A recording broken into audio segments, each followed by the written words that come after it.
दोस्तों, हर शाम होते ही यह आदमी सबसे पहले अपने पालतू कुत्ते को घर के अंदर भेज देता है।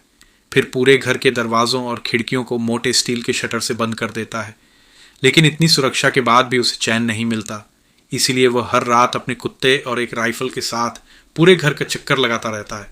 आखिर ऐसा क्या है जिससे यह आदमी इतना डरा हुआ है?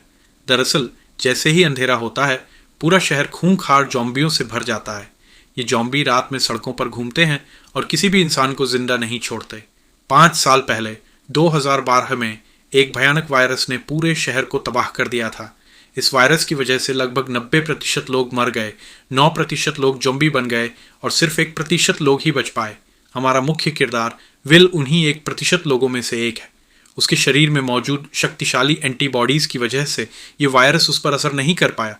अगली सुबह विल अपनी कार लेकर सुनसान न्यूयॉर्क की सड़कों पर निकलता है। उसका लक्ष्य एक हिरण का शिकार करना है, क्योंकि इस उजड़ी हुई दुनिया में जिंदा रहने के लिए शिकार ही उसका एकमात्र सहारा है। काफी देर पीछा करने के बाद वह एक मैदान में पहुंचता है। वह बंदूक उठाकर निशाना लगाने ही वाला होता है कि तभी एक मादा हिरण दौड़ कर आती है और उस हिरण को अपने साथ ले जाने की कोशिश करती है।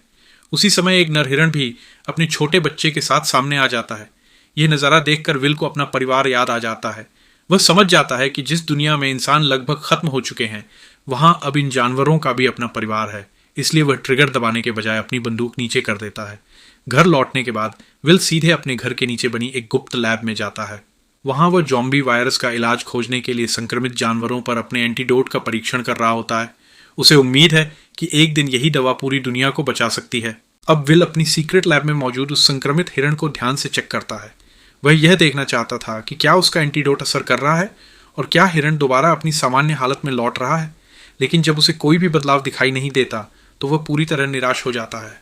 आखिर इतनी मेहनत के बाद भी उसका प्रयोग सफल नहीं हुआ था। असल में विल एक बेहद होशियार वैज्ञानिक है। उसे पूरा यकीन था कि इस खतरनाक वायरस का इलाज बनाया जा सकता है। यही वजह थी कि वह दिन रात अलग अलग एंटीडोट तैयार करके संक्रमित हिरणों पर उनका परीक्षण करता रहता था। उसका मानना था कि अगर यह दवा जानवरों पर काम कर गई तो इंसानों को भी बचाया जा सकता है। इसी बीच जब वह लैब से बाहर निकलने ही वाला था, तभी उसकी नज़र एक ऐसे संक्रमित हिरण पर पड़ती है जो पहले की तरह आक्रामक नहीं दिख रहा था। ये देखकर विल के मन में उम्मीद की एक नई किरण जाग उठती है। उसे लगता है कि शायद उसका एंटीडोट धीरे धीरे असर दिखा रहा है और संक्रमित हिरण धीरे धीरे ठीक होने लगा है। अगर ऐसा है तो एक दिन इंसानों का इलाज भी संभव हो सकता है। हर सुबह ठीक 8 बजे विल अपने कुत्ते के साथ घर से बाहर निकलता है। उसका मकसद होता है ज़ॉम्बियों पर नज़र रखना और यह पता लगाना कि क्या इस उजड़ी हुई दुनिया में उसके अलावा कोई और इंसान अभी भी जिंदा है। रोज़ की तरह वह सबसे पहले एक पुरानी सीढ़ी की दुकान पर जाता है। हैरानी की बात यह है कि वहाँ रखी सीढ़ी को वह कभी नहीं बदलता, मानो वह अपनी पुरानी दुनिया की यादों को जिंदा रखना चाहता हो। इसके बाद वह रास्ते में कुछ बंदरों से भी बातें करता है। ये दृश्य साफ दिखाता है कि कई सालों से अकेले रहने की वजह से वह कितना टूट चुका है। अब उसके पास बात करने के लिए इंसान नहीं बल्कि जानवर ही रह गए हैं। इसके बाद विल अपने बनाए हुए नक्शे पर अलग अलग जगहों को चिन्हित करता है और शहर के कई इलाकों में जाकर खाने पीने का सामान और ज़रूरत की चीज़ें तलाशता है। फिर हर दिन ठीक दोपहर 12 बजे वह रेडियो पर एक संदेश प्रसारित करता है। उसे उम्मीद रहती है कि अगर कहीं कोई जिंदा इंसान होगा तो वह इस संदेश को ज़रूर सुनेगा। इसके बाद वह अपनी कार लेकर समुद्र किनारे की ओर निकल जाता है।